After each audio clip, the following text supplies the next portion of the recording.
I'm Andy Slater, Practice Director for Cloud at Node4, and I'm joined by Andy Bates, who looks after our security practice. So we're going to take a bit of your time, really just to explain what Node4 do and talk about our own practices, cloud and security, give you a flavour for the different services and technologies we deal with at Node4. So Andy, you've been with Node4 slightly longer than myself, so in a couple of sentences, for people who've not heard of Node4 before, please tell everybody what we do and why we're unique. Oh, well, a couple of sentences, that's difficult. Our strapline's change that matters, and I think we're very focused on digital transformation for customers. People will know us as a data center provider. Historically, they might go Node4 data center provider. In reality, we are vastly different. We're focused on a whole, end-to-end stack from applications such as Dynamics 365 through public cloud and everything that comes with it, network security, etc. So we're a big but very focused provider on digital transformation. So I always tell people that we're quite focused on the mid-market, and we've recently published our Node4 mid-market report. Just give me one soundbite out of that you think is relevant to your practice and to our audience. Yeah, I think for me, being a cloud practice owner, really, the interesting bit for me was that since the report last year, because we do it every year and kind of track progress, was that there was a slightly lower appetite for public cloud, just a couple of percentages, but the overwhelming mode of customers was hybrid cloud. So by that we mean public cloud plus one other. And I noticed reading the report, I read it yesterday, it's just come out, and that security moved up from number 2 to the top priority. Do you put that down to anything, or? Yeah, definitely. I mean, so the big companies have been dealing with cybersecurity for years, and the big banks and organizations spending hundreds of millions. There's a lot of research out there that says criminals are now finding it hard to attack the really big organizations. So guess where they're going? To the mid-tier. And so for the past 15 years, I've been working in cybersecurity. We knew the day was going to come when criminals would stop attacking the big brands we've all heard of and move into the mid-tier market, which is our customer base, which is where we specialize. So yeah, it's a trend we've been waiting for a while, and I'm afraid to say it's arrived today. Yeah, I think definitely reading the report as well, that market space that we sit in, that what we call it mid-tier, but we're talking household names within that. From my perspective, from a cloud side of things, we're seeing a very hybrid model. So lots of public cloud transformation, but then workloads that don't fit on the public cloud, very horses for courses mentality. People are focused on cost savings, modernization, trying to make it all work together, which has got its own challenges as well.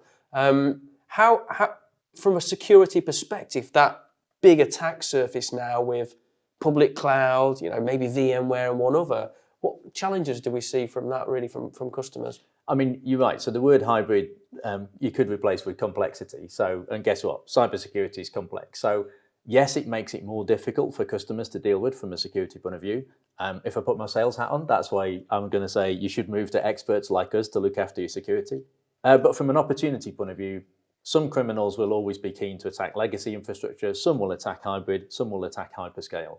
By having a security view of all of those things, we get to see all the different criminal activities. So actually, it's a lot of different attack surfaces, which is painful for a customer, but good if you're a security company like us, because you get to see lots of different incoming attacks, lots of different trends.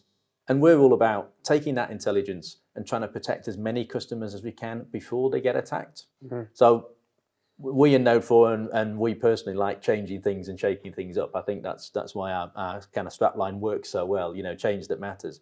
So we're trying to move the security conversation away from just firewalls and antivirus into intelligence, into trying to outthink the criminals. So that complicated infrastructure you just described just gives us more opportunity to be able to do that. Yeah, I think complicated is a really good way to describe it, because in the cloud world, we're trying to simplify the challenges that complication creates. It's like, if we've got multiple technologies, we've got extra skills, we've got that need to really kind of centralize all the different operating models. So my challenge from a cloud practice perspective is to give a nice, simple way to manage this hybrid estate and just make it easy for customers to transform and do, as a business, and let us take away a lot of that thinking and hard work. Yeah, totally. And you focus on the technology complexity, but a thing I've seen in the mid-market report is about regulation. There's new regulation coming every day of the week, so it seems.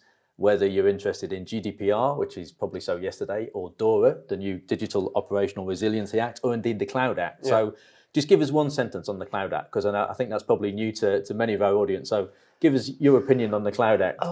We don't come across it very often, really. It's the ability for maybe an American software vendor to request data through a kind of legal framework. And I've had a recent customer that have made a decision that means that they came off public cloud.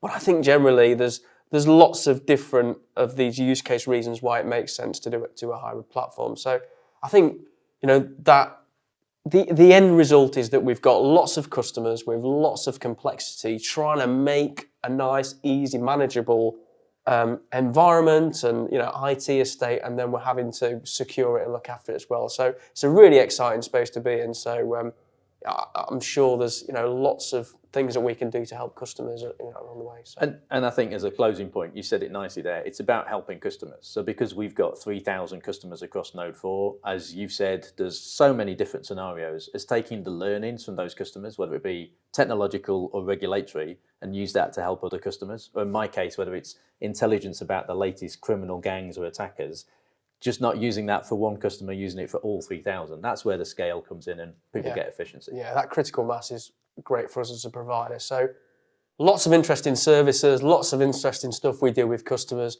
If you want to find out more, please come and talk to us at Node4.